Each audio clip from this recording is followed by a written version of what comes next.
السلام علیکم everyone, this is Umar Zafar and welcome back to my YouTube channel.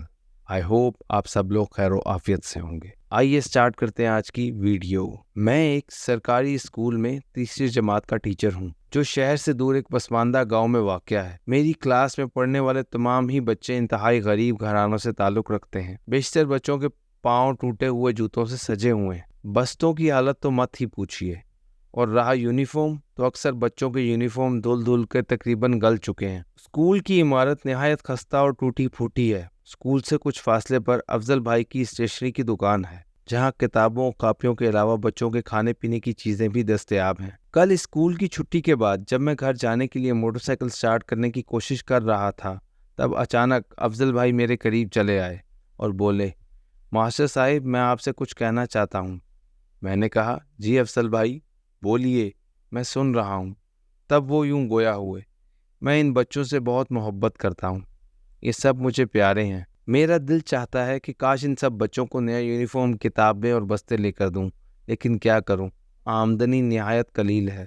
مگر میں نے اس سے کچھ رقم بچائی ہے اور اس رقم سے میں صرف ایک عدد یونیفارم، بستہ اور تیسری جماعت کی کتابیں ہی خرید سکا ہوں.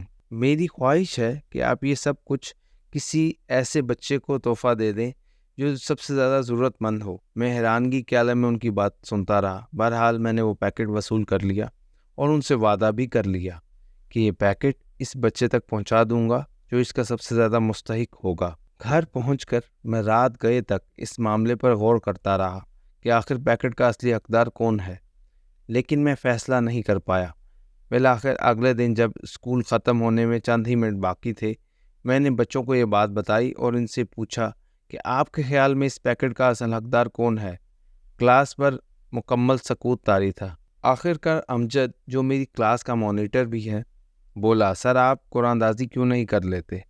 اس کی تجویز نہایت معقول تھی، لہٰذا اس پر فوراً عمل کیا گیا اور یوں سب بچے اپنا اپنا نام ایک پرچی پر لکھ لائے. میں نے وہ پرچیاں ایک بستے میں بند کر کے اچھی طرح ہلائیں. پھر کلاس کے سب سے چھوٹے بچے کو اپنے پاس بلایا اور اسے ایک پرچی اٹھانے کا کہا. سب ہی ایک بچے کا نام جاننے کے لیے بے چین تھے. میری آنکھوں سے بے چینی ٹپک رہی تھی. بالآخر پرچی اٹھائی گئی اور اس پر نام لکھا تھا اصغر علی. وہ واقعی اس پیکٹ کا مستحق تھا.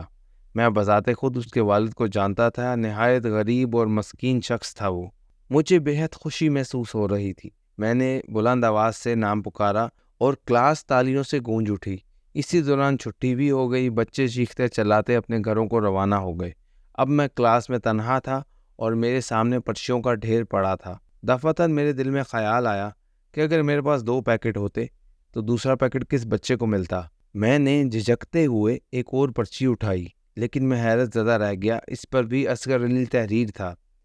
میں نے حیرانگی میں ایک اور پرچی اٹھائی، پھر ایک اور، یہاں تک کہ ساری پرچیاں کھول کر دیکھیں.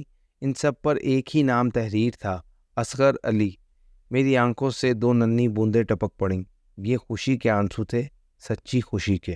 ماشاءاللہ، ہمیں بھی ان بچوں کی طرح اپنے ارد گرد جو غریب لوگ ہیں ان کا خاص خیال رکھنا چاہیے اور نظر رکھنی چاہیے جو ایسے غریب ہوں، سفید پوش غریب، جو کہ ہاتھ نہیں پھیلاتے، صرف اللہ کے آگے اپنی ضرورت رکھتے ہیں. اور ایسے لوگوں کا خیال رکھنا ہماری ذمہ داری ہے. انشاءاللہ اللہ ہماری نیکیاں قبول فرمائے. اگر آپ کو میری ویڈیوز پسند آ رہی ہیں تو میرے چینل کو ضرور سبسکرائب کیجیے گا. انشاءاللہ کل پھر کسی اور ویڈیو کے ساتھ آپ کی خدمت میں حاضر ہوں گے. تب تک کے لیے دس is Umar Zafar signing off. اللہ حافظ.